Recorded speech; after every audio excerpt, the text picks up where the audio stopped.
Salut à tous, bienvenue dans cette vidéo. On va apprendre à reproduire cette animation de Vox. Donc Vox, c'est quoi? C'est un journal qui en fait a un style de montage qui est assez particulier et qui est de plus en plus reproduit actuellement sur YouTube. C'est un style de montage qui est en réalité pas très compliqué, qui est plutôt minimaliste mais qui donne vraiment un super résultat. Et donc on va commencer tout de suite, c'est parti. Alors là, comme d'habitude, on va venir chercher donc, une composition Fusion. Là, je vais longer un petit peu sa durée et on va se rendre dans Fusion. Maintenant qu'on est là, on va venir prendre le clip de référence et là, on va regarder donc l'animation. Ok, donc déjà, Vox, ce qu'ils font souvent, c'est qu'ils utilisent un petit peu, voilà, papier journal. En fait, si on a envie d'avoir un fond comme ça, plutôt que juste venir prendre un background et venir chercher la même couleur, ce qu'on peut venir faire, c'est dans Effet, ici Template, venir chercher Paper. Et là, vous voyez, on va venir prendre ici Paper, on met ça dans le viewer, et là, vous voyez qu'on va avoir en fait une texture papier. Vous voyez, c'est un peu mieux. On peut ensuite changer le gain, le livre, tous ces paramètres-là, et là, on peut changer, vous voyez, la texture. Vous voyez, là, on a plus une texture papier. Maintenant, si on a envie d'avoir exactement la même couleur, ce qu'on peut venir faire aussi, c'est venir prendre un background, le mettre par-dessus comme ça, là venir donc chercher la même couleur, donc là on fait screen color, on copie la couleur. Maintenant là on a juste un background simple, on n'a plus la texture papier. Si on a envie d'avoir toujours la texture papier, on va devoir changer le mode de composition, là par exemple il va être multiplié. Et là vous voyez que donc on va avoir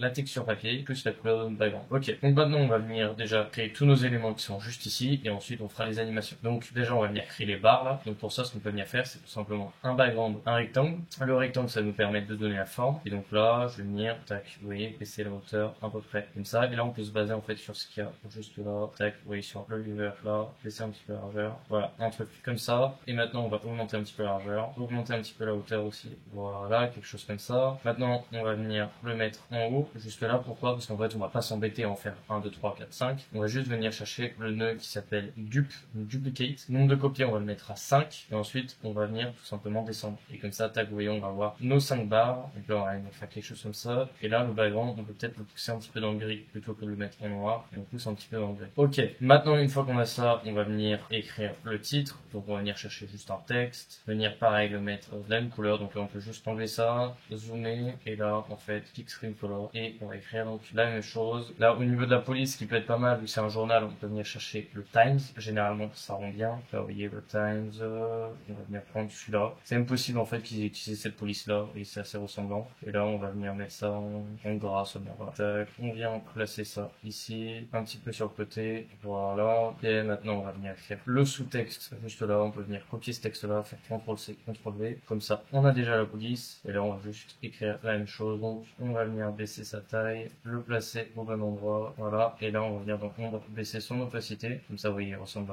à ça, et on va venir le mettre en fait en italique, comme ça, ok, on a quelque chose qui ressemble, c'est pas mal. Maintenant on va venir faire ici les échelles, donc pour ça c'est pareil, en fait on va venir prendre des textes, là malheureusement vous voyez qu'on peut pas en fait venir faire des dupliqués vu qu'à chaque fois la valeur est différente, donc on va mettre 10M, on va bien mettre la même couleur, donc juste là, voilà. Au niveau de la police, là, on va venir Vogue, c'est un autre journal, c'est pas exactement la même police, mais peu importe, ça va rester dans le style on va dire, voilà, et maintenant on va juste en fait dupliquer ce texte 5 fois, voilà, et maintenant on va changer donc les valeurs à chaque fois, ici 7,5, ici 5, ici 2,5, et l'autre 0, tac, et maintenant on va juste les placer à chaque fois au bon endroit, donc vous voyez que c'est pas si long à faire ça en réalité, ok, et maintenant il nous reste juste des textes à faire en dessous ici, donc pour ça on va venir chercher encore une fois un texte, on va venir faire un nouveau bloc, là on peut juste copier-coller, comme ça au moins on aura la même police, et là 1990, et on vient placer à peu près où ça nous semble bon, là, voilà, quelque chose comme ça, et maintenant CTRL-C sur ce texte là, CTRL-V, on va venir encore le connecter ici, comme ça nous fera un bloc avec cette image principale,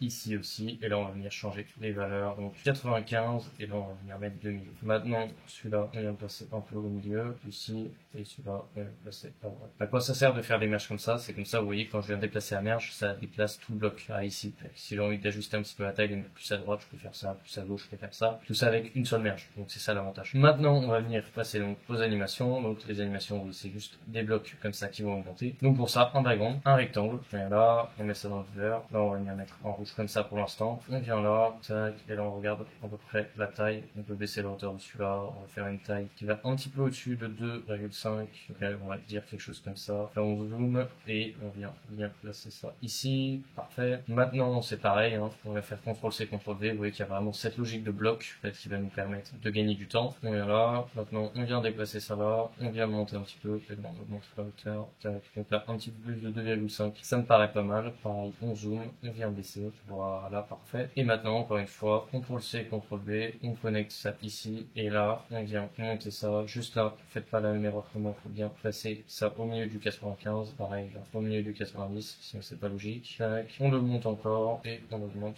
sa hauteur là, un petit peu plus gros que 2,7, donc quelque chose comme ça. Ok, on zoome, on le place en bas, et parfait. Maintenant, vous voyez que lui, il est un peu transparent, et en fait, il est plutôt bien incrusté dans son élément là, alors que moi, en fait, il est pas transparent, il est mal incrusté. Donc là, c'est pareil, on va utiliser les modes de composition, comme ce qu'on a fait au début ici. Donc pour ça, on va venir dans les merges, et en fait, là, dans la merge principale, on peut directement venir chercher, par exemple, multiplier, avec ça nous donner le même résultat, donc ça s'incruste bien. On n'est pas obligé de prendre multiplier, on peut en essayer plusieurs, on peut essayer, par exemple, obscurcir, dans cet étalonnage. En fait, les modes d'opération ou modes de composition, qu'est-ce que c'est? C'est comment les couleurs entre notre plan A et notre plan B, en fait, vont se mixer. Donc là, les couleurs de notre plan A, ça va être quoi? Ça va être notre background avec les grilles, avec les textes. Et notre plan B, ça va être les blocs rouges qu'on vient juste de créer. Donc comment ces blocs rouges vont s'incruster sur les couleurs, en fait, de notre bloc A. Si on met obscurcir, donc elles vont être obscurcies, on peut faire des choses dans le son, mais on peut aussi faire des choses dans les lumières. On dit par exemple lumière vive, lumière tamisée, soft light, surimpression. On peut voir ça tout de suite. Par exemple, si je viens dans éclaircir, et que là, ça nous donne ça. Densité, étalonnage, moins. Ici, on peut venir dans surimpression, soft light. Vous voyez que là, en fait, ça va se passer uniquement sur les barres ici, parce que ça s'incruste pas bien avec la couleur qui est juste là. Si on peut faire différent, vous voyez que là, ça vient inverser les couleurs. Là, lumière, lumière crue, lumière crue. On peut un petit peu tous les tester. On va plus partir, vous voyez, dans quelque chose comme ça, là. Là, je vais mettre multiplier. Et après, ce qu'on peut venir faire, voilà, c'est venir copier la couleur avec notre background. Comme ça sera plus ressemblant. Ok, voilà. Et maintenant, on va donc passer à l'animation. Là, pour l'animation, moi, je vous conseille de décaler un petit peu ça, parce qu'on va devoir utiliser les nuages qui sont ici. Donc ça va nous gêner sinon. Et maintenant, on vient prendre un rectangle. On connecte là. Un rectangle, on connecte là. Vous voyez, là, ça nous permet de faire ces deux barres là. Et pour la barre qui est juste là, on va venir prendre un rectangle, le connecter à ce rectangle là. Et là, en fait, dans le rectangle numéro 1, donc maintenant, venir chercher produit. Comme ça nous fera le même résultat. On est là. Et maintenant, on va juste venir les animer. Donc là, on descend le premier rectangle. On vient de la frame 0 à, allez, on va dire 35, monter ça. Le deuxième, on va venir de la frame, allez, 20. On va venir descendre et 35 frames plus loin, donc 55. Et là, on va venir à la frame avec 40 et 35 frames plus loin, donc 75, c'est donc le frame. Et là, tac. Voilà. Comme ça, si on regarde, tac, tac, tac. Oui, c'est parfait. Maintenant, ce qu'on peut venir faire, c'est faire CTRL A et se rendre dans le spline. Comme ça, on ouvre nos rectangles. Et là, pour que ça soit plus smooth, CTRL A encore pour tout sectionner. Shift S. Maintenant, T. On augmente un petit peu là, on augmente un petit peu là. On vient mettre dans nos rectangles juste là, du feu de mouvement. Il y en a déjà. Et donc là, on va voir ça comme animation. Maintenant, c'est pas fini. Ce qu'on peut faire pour rendre ça un petit peu plus réaliste, c'est que vous voyez là, il y a un petit peu de grain, un petit peu de texture. Donc, on peut venir chercher des textures. Soit on peut venir en importer et avec les modes de composition les ajouter. Soit sinon, on peut aussi venir ajouter par exemple détérioration de film. Ajouter ça, mettre ça dans le viewer. Et vous voyez là, on va avoir un effet comme ça qui rend très bien avec Vox. Maintenant, on n'est pas obligé de mettre tous les effets. Déjà là, il y a du flou. On peut enlever le flou si on a envie. C'est surtout au niveau de la netteté qu'on va devoir jouer. Avec là, on a aussi des poussières, on a pas mal de choses. Donc, on peut utiliser ce nœud-là. Sinon, on peut utiliser le nœud grain aussi. Hein. Ça fera à peu près le même effet. Vous voyez là, j'ajoute du grain et ça fait vraiment l'effet papier journal. Tac. Là, le grain, vous voyez, par exemple, c'est l'effet qui me paraît pas mal. Maintenant, on peut aussi baisser la force. Peut-être rajouter des vignettes. Enfin, il y a vraiment beaucoup de choses. Jouer avec la taille, anamorphisme, adoucissement. Et là, vous voyez qu'on a déjà un meilleur effet. Donc, à vous de voir les meilleurs effets, à vous de voir ce que vous pouvez mettre. Maintenant, si vous voulez progresser sur DaVinci Resolve, devenir monteur professionnel et pouvoir travailler d'où vous voulez, quand vous voulez, le meilleur moyen, c'est de faire un accompagnement personnalisé avec moi. Je vous prends du niveau 0 jusqu'au niveau pro, trouver vos premiers clients, être autonome en montage, créer votre entreprise, etc., etc.